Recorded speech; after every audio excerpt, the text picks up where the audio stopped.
அனைவருக்கும் வணக்கம். இன்னைக்கு கதை ஒன்று பார்க்கலாம். வெளியூர் போகிறதுக்காக பயணி ஒருத்தர் டாக்ஸி புக் பண்ணியிருக்காரு. அந்த டாக்ஸியில் ஏறி உட்கார்றாரு. அந்த டாக்ஸி வந்து யூஸ்வலான டாக்ஸி மாதிரி இல்லாமல் ரொம்பவே க்ளீனாக இருக்குது. அந்த டிரைவரும் அவருக்கான யூனிஃபார்மை பர்ஃபெக்டாக போட்டிருக்காரு. அந்த டிரைவர் வந்து எங்கே போகிறோம், எவ்வளோ நேரம் கழிச்சு வருவோம், நான் எவ்வளோ நேரம் வெயிட் பண்ணுற மாதிரி இருக்கும், இந்த மாதிரி தேவையில்லாத கேள்வியெல்லாம் கேட்டு அந்த பயணியை எரிச்சல் ஊட்டலை. கேட்ட கேள்விக்கு மட்டும் கரெக்டாக பதில் சொல்லிட்டு தெளிவாக கிளம்பிட்டாங்க. தேவையில்லாமல் ரோட்டில் போகிறவங்கள திட்டலை, புலம்பலை, பிரேக் போடல, அங்கங்கே தேவையில்லாமல் ஸ்பீடாக போகலை. இதெல்லாம் ரொம்பவே ஆச்சரியமாக இருக்குது. எப்படி ஒரு மனுஷனால் இந்தளவுக்கு பர்ஃபெக்டாக இருக்க முடியும் அப்படின்னு ஆச்சரியமாக இருக்குது அந்த பயணிக்கு. அதனால அந்த டிரைவர்கிட்டே கேட்டுறாரு, நீங்கள் எப்போவுமே இப்படி தான் இருப்பீங்களா அப்படின்னு. இல்லை நானும் மற்ற டிரைவர் மாதிரி தான் இருந்தேன் அப்படின்னு சொல்கிறாரு. அப்போ எப்படி நீங்கள் இப்படி மாறினீங்கன்னு அந்த பயணி கேட்குறாரு.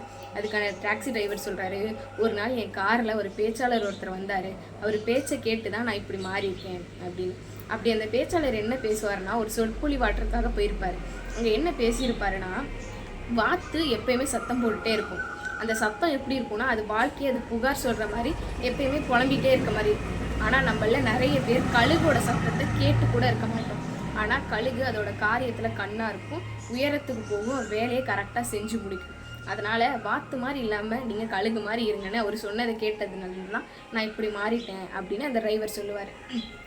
நம்ம வாழ்க்கையை நம்மளே பிடிச்சி வாழணும், நம்ம வேலையை பிடிச்சி செய்யணும். நானும் கழுகு மாதிரி உயரத்துக்கு போகணுன்னு ஆசைப்பட்டேன்.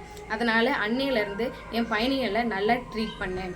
எனக்கு மன நிறைவு இருந்துச்சு, சந்தோஷமாக இருந்துச்சு. ஒவ்வொரு நாளும் எனக்கு வருமானமும் அதிகமானுச்சு. ஏன்னா ஒரு தடவை என்கிட்ட வந்த பயணி என்னோட சேவை பிடிச்சதுனால மறுபடியும் என்கிட்டே வர ஆரம்பித்தாங்க. என் வாழ்க்கை ரொம்ப சந்தோஷமாக ஆணுச்சு அப்படின்னு சொல்கிறாரு. அதனால் இந்த கழுகு மாதிரி வாழணுங்கிற அந்த வாழ்க்கை முறை எல்லாருக்குமே காமனான ஒன்று. அதனால் கழுகு மாதிரி வாழணுமா வாத்து மாதிரி வாழணுமான்னு முடிவு பண்ண வேண்டியது நம்ம தான்.